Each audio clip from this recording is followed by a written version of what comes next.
Welcome to UPSC Vino. Axiom 4 பற்றி தான் நம்ம பார்க்க போகிறோம். It is one of the most important topic for the problems. ரொம்ப முக்கியமான ஒரு டாபிக். ஏன்னா மைக்ரோ கிராவிட்டி அப்படிங்கிற கான்செப்ட் வந்து பார்த்தீங்கன்னா ரொம்ப முக்கியம். லாஸ்ட் 2 இயர்ஸாக மைக்ரோ கிராவிட்டி வந்து நியூஸில் இருக்குது. ஸோ இதை ரிசர்ச் பண்ணுறதுக்காக தான் இந்த ஆக்சிம் 4 அண்ட் இன்டர்நேஷ்னல் ஸ்பேஸ் ஸ்டேஷன் அப்படிங்கிற கான்செப்ட் வந்து பார்த்தீங்கன்னா இருக்குது. ஸோ நம்ம இப்போது இந்த ஆக்சிம் 4 மிஷனை பற்றி பார்க்க போகிறோம். So first of all Axiom 4 mission அப்படிங்கிறது வந்து பார்த்தீங்கன்னா அந்த ஆக்சிம் 4 அந்த 4 பர்சன்ஸை வந்து இன்டர்நேஷ்னல் ஸ்பேஸ் ஸ்டேஷனுக்கு அனுப்புறதுக்கு பேர் தான் ஆக்சிம் 4 மிஷன். அதில் இந்தியாவோட சுபாஷ்னு சுக்லா அவர் வந்து இருக்கார்.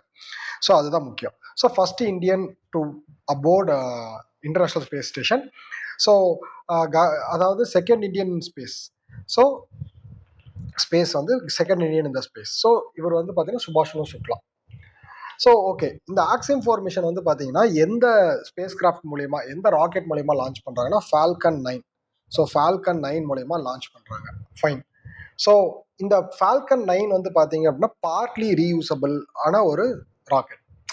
கொஞ்சம் ஃபர்ஸ்ட் ஸ்டேஜ் வந்து ரிட்டர்ன் ஆகிடும், ஃபர்ஸ்ட் ஸ்டேஜ் மட்டும் ரீயூஸ் பண்ணிக்கலாம். அந்த மாதிரி ஒரு ஸ்பேஸ் கிராஃப்ட் தான் வந்து பார்த்தீங்கன்னா இந்த ஃபால்கன் 9. ஸோ இதில் வந்து எல்லா டெக்னாலஜியும் இருக்குது. So automatic docking, GPS, dragon thrusting, இந்த மாதிரி எல்லா ஸ்பேஸ் டெக்னாலஜிஸும் வந்து இருக்குது. இந்த மிஷன் வந்து பார்த்தீங்கன்னா second Indian in the space. So second Indian in the space. First வந்து யார்? Rakesh Sharma. So every one should know that first Indian வந்து பார்த்தீங்கன்னா ராகேஷ் சர்மா 1984. அது வந்து ரஷ்யாவோட ஹெல்ப்போட நம்ம வந்து போவோம். So first Indian. ஸோ இதுக்கப்புறம் வந்து யார் போக போகிறாங்க அப்படின்னா ககன்யானில் வந்து ஸ்பேஸ் மிஷன் வந்து ஹியூமன்ஸ் போக போகிறாங்க. Okay, micro gravity. ஸோ இதை விட ரொம்ப முக்கியமான ஒரு கான்செப்ட் வந்து மைக்ரோ கிராவிட்டி. ஏன் மைக்ரோ கிராவிட்டி அப்படிங்கிறது வந்து பார்த்தீங்கன்னா it is a nearly weightless condition.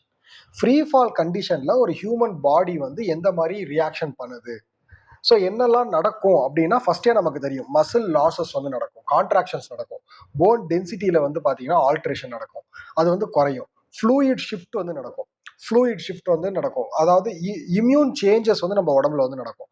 So இது எல்லாமே வந்து மைக்ரோ கிராவிட்டியில் ஒரு ஹியூமன் கண்டிஷன்ஸில் இந்த மாதிரி சேஞ்சஸ் நடக்கும். So Indian Institute of Space and Science என்ன பண்ணாங்கன்னா அவங்க வந்து மைக்ரோ கிராவிட்டி கண்டிஷன்ஸ்க்கு உண்டான ஒரு அதாவது அதில் வந்து ஃபுல்லாக ரிசர்ச் பண்ணி நிறையா மைக்ரோ கிராவிட்டியில் பிளட் ஷிஃப்ட் வந்து எந்த மாதிரி இருக்கும், அப்பர் பாடி, லோயர் பாடி, அப்டாமன், கோர்லலாம் என்ன நடக்கும் அப்படிங்கிறத ஒரு ஸ்டடி பண்ணி வச்சுருக்காங்க. ஸோ யார்? International space station. ஸோ அதுக்கப்புறம் வந்து பார்த்தீங்க அப்படின்னா effects of space travel in astronauts health. So இதெல்லாம் நமக்கு தேவையில்லை. எஃபெக்ட்ஸ் என்ன நடக்கும்? ஜென்ரலாக இம்பாக்ட் ஆஃப் மைக்ரோ கிராவிட்டினால மசில்ஸ், போன் டென்சிட்டி இதெல்லாமே ரெடியூஸ் ஆகும், கார்டியோ வாஸ்குலர் இம்பாக்ட் நடக்கும், ஃபிசிக்கல் சேலஞ்சஸ் நடக்கும், ஹீமோலிட்டிக் அனிமியா நடக்கும், ஸோ விஷன் சேஞ்சஸ் நடக்கும். ஸோ கோர் டெம்பரேச்சரில் வந்து பார்த்தீங்கன்னா கன்சிஸ்டண்ட்டாக ரைஸ் ஆகும், டிப் ஆகும், எக்ஸ்ட்ரீம் கூல் டெம்பரேச்சர் வந்து போகும். இது மாதிரி கண்டிஷன்ஸ் வந்து நடக்கும். ஸோ இது வந்து these are the conditions which has been experienced by zero gravity. ஓகேங்களா, nearly zero gravity.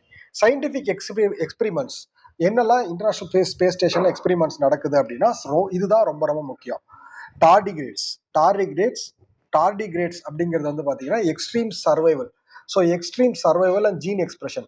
Micro algae. So micro algae அதுக்கு அடுத்தபடியாக வந்து பார்த்தீங்க அப்படின்னா மைக்ரோ ஆல்கே வந்து டெஸ்ட் பண்ணுவாங்க. தட் இஸ் சைனோபாக்டீரியா வந்து டெஸ்ட் பண்ணுவாங்க. ஸ்பேஸ் அக்ரிகல்ச்சர் அப்படிங்கிற கான்செப்டையுமே அங்கே வந்து கொண்டு போகிறாங்க. சைனோபாக்டீரியா வந்து லைஃப் சப்போர்ட்டிங் சிஸ்டம் எப்படி இருக்குது அப்படிங்கிறத டெஸ்ட் பண்ணுறதுக்கு. Deep space mission, earth applications, இது எல்லாமே வந்து அங்கே நடக்க போகுது. ஸோ இதெல்லாம் தான் கேட்பாங்க. Extreme survival, DNA protein. So அதுக்கு அடுத்தபடியாக பிளான்ஸ் வந்து க்ரோ பண்ணி அங்கே டெஸ்ட் பண்ண போகிறாங்க. அதுக்கப்புறம் பிரெயினை வந்து டெஸ்ட் பண்ண போகிறாங்க. ஸோ செரிப்ரல் ஹீமோடைனமிக்ஸ் எப்படி இருக்கும், blood flow to the brain எப்படி இருக்கும். டார்டிகிரேட்ஸ் அப்படிங்கிறது microscopic experiments of water bearers. So extreme டெம்பரேச்சரில் வந்து பார்த்தீங்கன்னா எந்த மாதிரி அங்கே ஆர்கானிசம்ஸ் எந்த மாதிரி வந்து சர்வைவ் ஆகும். அதே மாதிரி இஸ்ரோ வந்து பார்த்தீங்கன்னா பிளான்ஸை வந்து அந்த இடத்துல வந்து ஜீரோ கிராவிட்டியில் டெவலப் பண்ணுற டெஸ்ட்டுமே இதில் வந்து அடங்கும். பிளாக் ஐடு பீ. ஸோ பிளாக் ஐடு பீ அப்படிங்கிற கிராப்பை தான் வந்து நம்ம வந்து என்ன பண்ண போகிறோம் அப்படின்னா டெஸ்ட் பண்ண போகிறோம். ஸோ இது எல்லாமே வந்து இந்த எக்ஸ்பெரிமெண்ட்டுக்குள்ளே வந்து அடங்கியிருக்குது.